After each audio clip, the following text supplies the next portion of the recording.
Good morning students and my dear friends, today is 10th of August 2023 Thursday. Lecture start करने से पहले अगर आपको बिजनेस स्टैंडर्ड और मिंट की पीडीएफ चाहिए तो आप इनकी रिस्पेक्टिव वेबसाइट्स पर लॉगिन कर सकते हैं। इसके अलावा अदर सोशल मीडिया प्लेटफॉर्म्स पर भी आप मुझे ज्वाइन कर सकते हैं। रिकमेंडेड प्ले स्पीड है इस वीडियो की 1.25x। Thought of the day is you may have to fight a battle more than once to win it.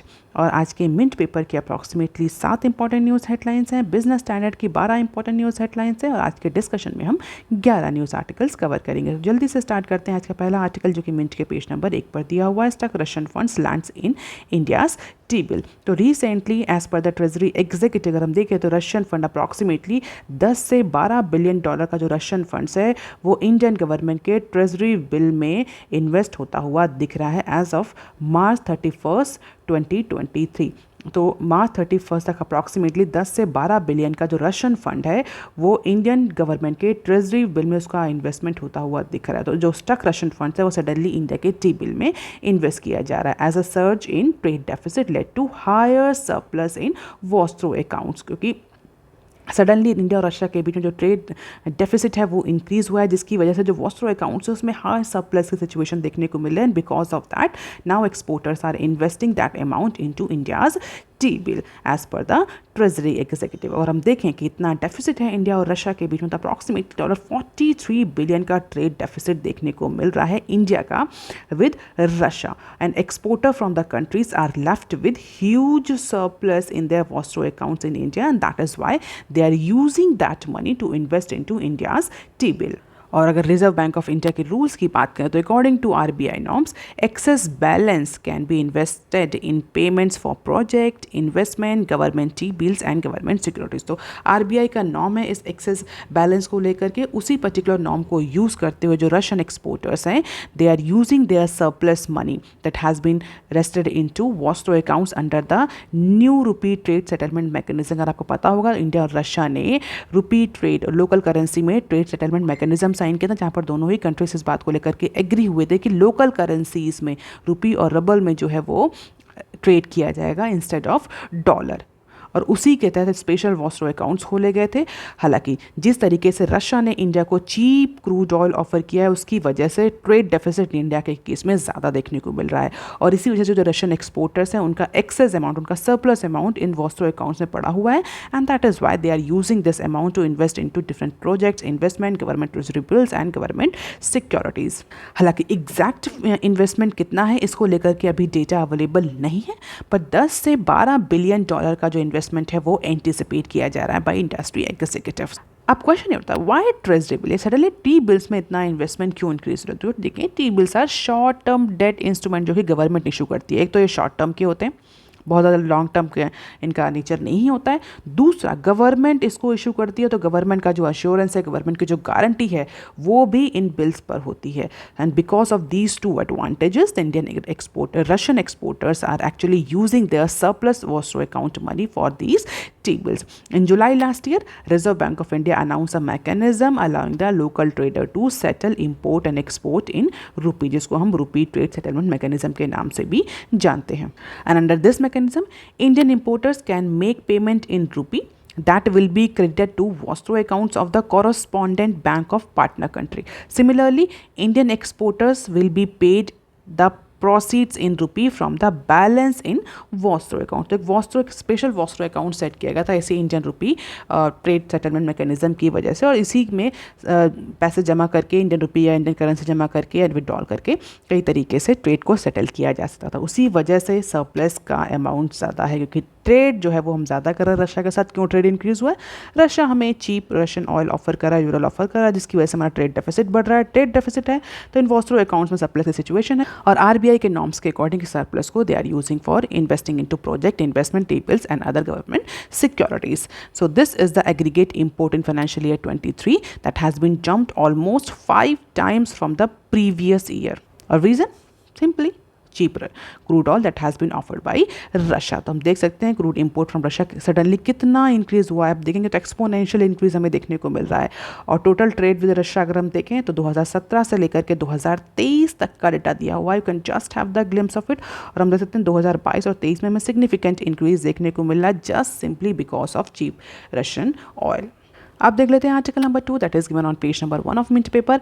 NIIF taps Russell Rayon to find next MD and CEO।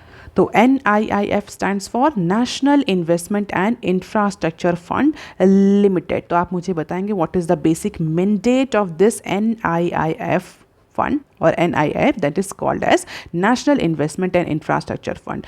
तो फिलहाल के लिए news देख लेते हैं। News क्या है? तो NIIF ने global leadership advisory from रशल Reynolds को एंड एसोसिएट्स को अपॉइंट किया है। किस लिए अपॉइंट किया है? For finding the next MD and CEO for this sovereign wealth fund. तो नेक्स्ट MD और नेक्स्ट CEO की पोजीशन को फिल करने के लिए रशल एसोसिएट्स को अपॉइंट किया गया है, क्योंकि सुजॉय बोस, मिस्टर सुजॉय बोस हैं जिन्होंने फर्स्ट MD और CEO की पोजीशन को सर्व किया है फॉर 6 ईयर। उन्होंने मई में क्विट कर दिया। हम कह सकते हैं कि उनका टेन्योर जो है वो ख़त्म हो गया। 2016 में इनका अपॉइंटमेंट हुआ था और ये NIIF के फर्स्ट CEO और MD थे। आप याद रख सकते हैं। अगर आप किसी भी कॉम्पिटिटिव एग्जाम की तैयारी कर रहे हैं तो ये क्वेश्चन आपके लिए इंपॉर्टेंट हो सकता है कि what is this NIIF and who was the first CEO and MD of this particular sovereign fund. हालांकि फ़िलहाल के लिए मिस्टर राजीव धर को इंटरिम जो MD और CEO की पोजीशन जो है वो ऑफर करी गई है। इससे पहले अगर हम देखें जो MD और CEO का अपॉइंटमेंट हुआ था वो एक सर्च कम सिलेक्शन कमेटी के थ्रू हुआ था, जहां पर सेक्रेटरी जो इकोनॉमिक अफेयर के डिपार्टमेंट ऑफ इकोनॉमिक अफेयर के जो सेक्रेटरी थे उन्होंने इस सर्च कम सिलेक्शन कमेटी को हेड किया था। उसके बाद इनका अपॉइंटमेंट हुआ था for investment management company under NIIF।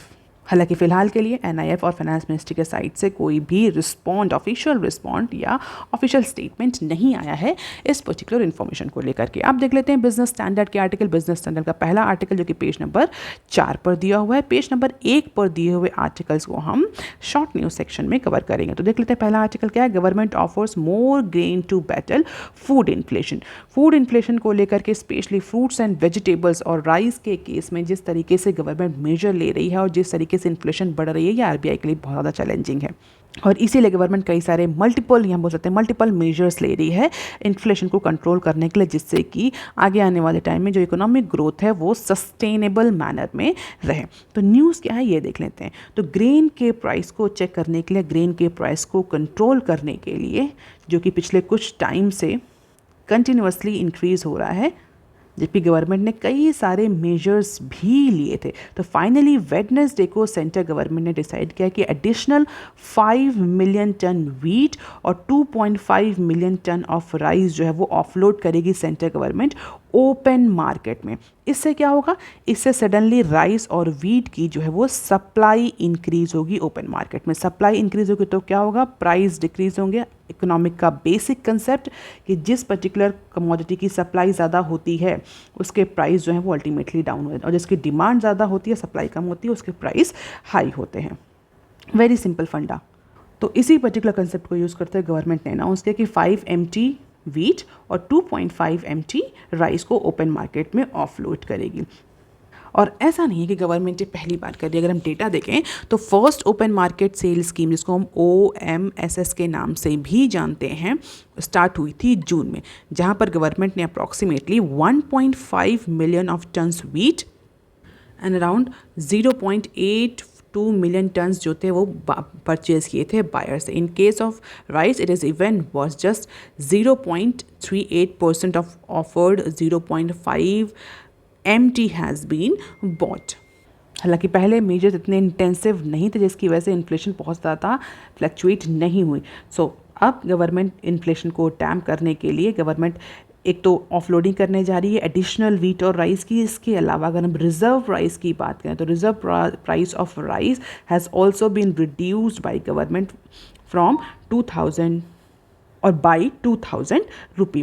तो 2900 पर कुंटल ओपन मार्केट सेल करेगी गवर्नमेंट। तो प्राइस भी रिड्यूस कर दिए हैं, क्वांटम भी बढ़ा दिया है और ऐसा कहा जा रहा है कि प्रॉबेबली हो सकता है इसका बहुत ज़्यादा इम्पैक्ट देखने को ना मिले। अब क्वेश्चन ये उठता है गवर्नमेंट जब इतना ऑफलोडिंग कर रही है, प्राइस भी जो रिजर्व प्राइस है उसको भी गवर्नमेंट ने रिड्यूस कर दिया है, तो ऐसा क्यों कहा जा रहा है कि इसका बहुत ज़्यादा इम्पैक्ट इन्फ्लेशन पर देखने को नहीं मिलेगा? क्योंकि अगर हम देखें जो ट्रेडर्स हैं उनके साइड से बहुत टेपिड रिस्पॉन्स देखने को मिला, बहुत इंथुजियास्टिक रिस्पॉन्स नहीं रहा। गवर्नमेंट ऑफलोड कर रही तो डेफिनेटली मीन्स गवर्नमेंट सेल कर रही है ओपन मार्केट में, लेकिन जो ट्रेडर्स हैं वो खरीदने को ही तैयार नहीं है। इसके अलावा अगर हम देखें तो पीडीएस स्कीम जो है, पब्लिक डिस्ट्रीब्यूशन स्कीम्स जो हैं और जो अदर वेलफेयर स्कीम्स हैं, उसमें भी गवर्नमेंट ने सप्लाई को इंक्रीज़ कर दिया है। Apart from it, government may also cut the wheat import duty. So let us see कि इन सारे जो मेजर्स गवर्नमेंट ने लिए हैं प्राइस को कूल डाउन करने के लिए, इसका इम्पैक्ट एक्चुअली में एक्चुअल मार्केट में देखने को, ओपन मार्केट में देखने को मिलता है कि नहीं। पहले तो ऑफलोडिंग इंक्रीज़ कर दी है, जो रिजर्व प्राइस है उसको भी डिक्रीज़ कर दिया है, पीडीएस स्कीम्स और अदर वेलफेयर स्कीम्स में भी सप्लाई बढ़ा दी है। इसके अलावा इम्पोर्ट ड्यूटी को भी गवर्नमेंट जो है वो कट करने जा रही है। That is based on requirement as things are dynamic and evolving. So this is all about stock retail price per kg in terms of rupee, July 3 और August 9 का डेटा दिया हुआ है। तो राइस और वीट का डेटा दिया हुआ है। Can just have the glimpse of it. इतने मेजर्स के बाद भी जो इन्फ्लेशन है वो अभी भी स्टिकी बनी हुई है।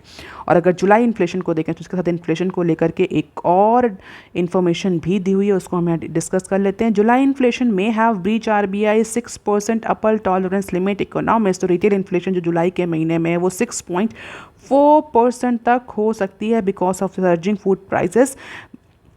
फ्रूट्स, जो फूड आइटम्स हैं स्पेशली फ्रूट्स एंड वेजिटेबल्स, उनके प्राइसेस बढ़ने की वजह से हो सकता है कि जो जुलाई की इन्फ्लेशन है वो 6.40% रही है आरबीआई की अपर टॉलरेंस लिमिट से भी ज़्यादा। ऐसा किसका मानना है? ऐसा इकोनॉमिस्ट का मानना है।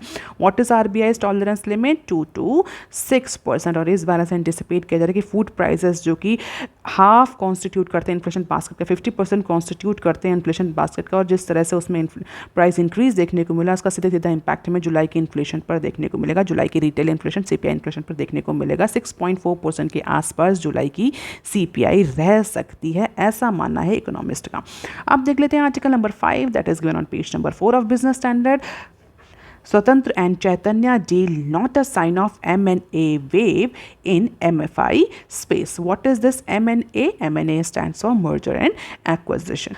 न्यूज़ क्या है? न्यूज़ देख लेते हैं। अभी हमें एक रिसेंटली बिग टिकट एक्विजिशन देखने को मिला है चैतन्य इंडिया फिन क्रेडिट का।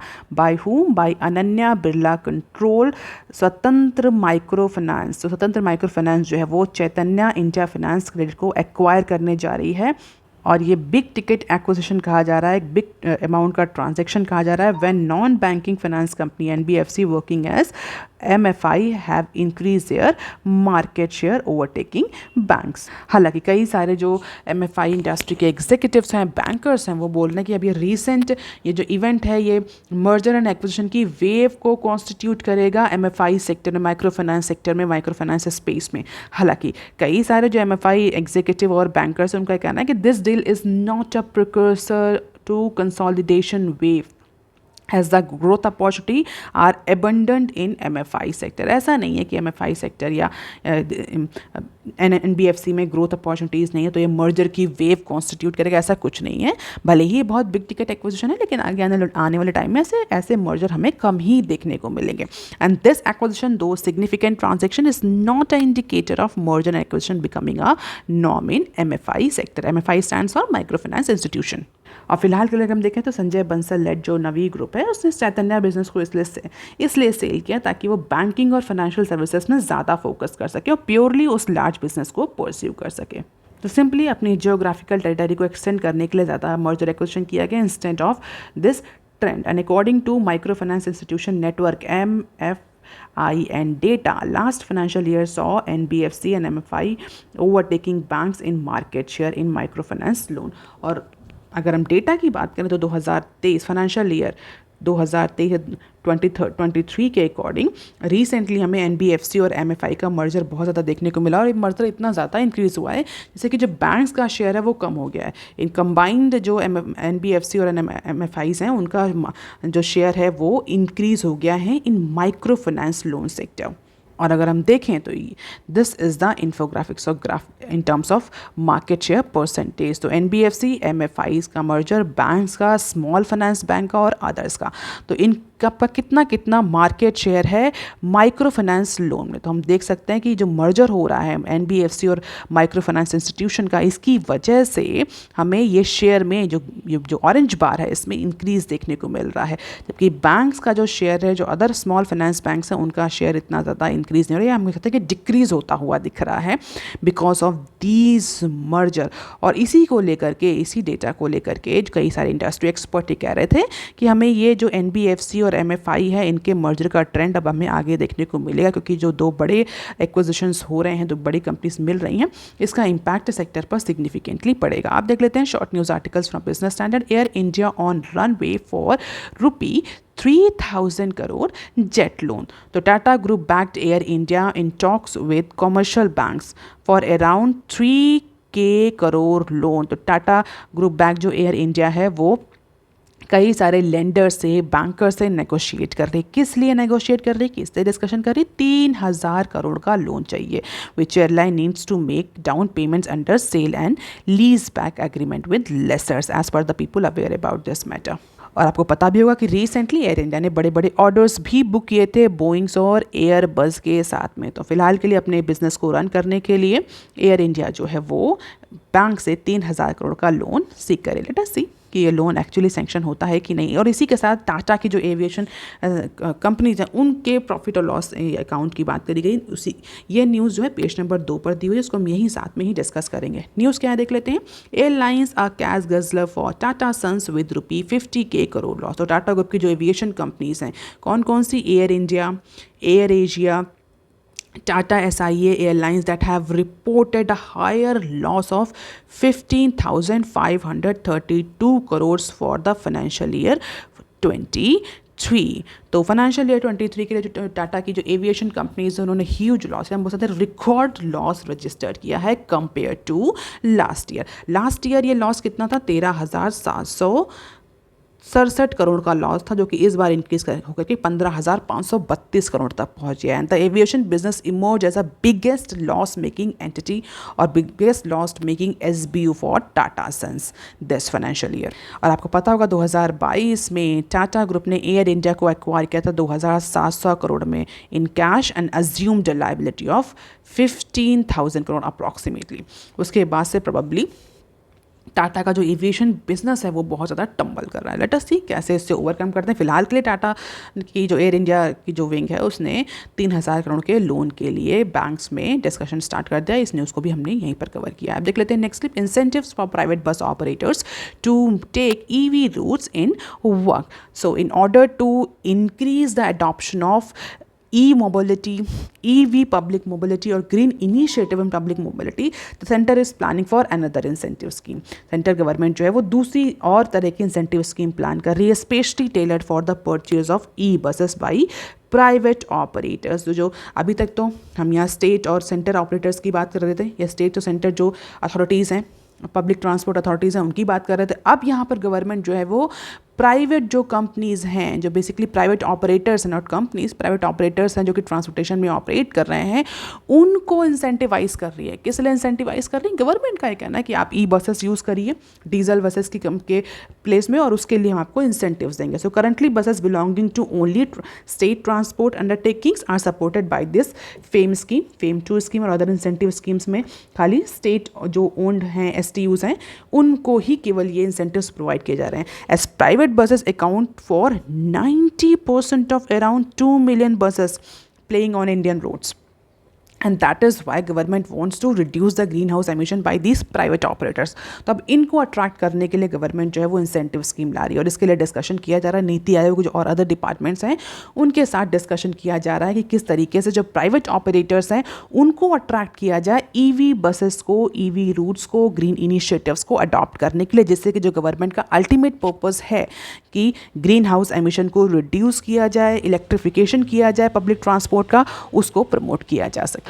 अब देख लेते हैं next clip. Will give different data law compliances timeline to startups and big ticket. इस न्यूज़ को समझने से पहले हम एक न्यूज़ और देख लेते हैं, वो ये है data bill receive Rajya Sabha nod. तो राज्यसभा में फाइनली वेडनेसडे को digital personal data protection bill 2023 जो है वॉइस वोट से पास हो गया है। अब रीज़न सडनली एक दिन में ये राज्यसभा में कैसे पास हो गया? सिंपली जो अपोजिशन था वो मणिपुर के इशू को लेकर के वॉकआउट कर गया था। तो डेफिनेटली पार्टी जो रेजिम में है उसके ही बैठे हुए थे मेंबर्स, और जिनकी वजह से वॉइस वोट से एक ही दिन में ये राज्यसभा में जो डीपीडीपी बिल है वो विदाउट एनी अपोजिशन पास हो गया। लोकसभा में बिल मंडे को ही पास हो गया था, उसको हमने डिस्कस भी किया था।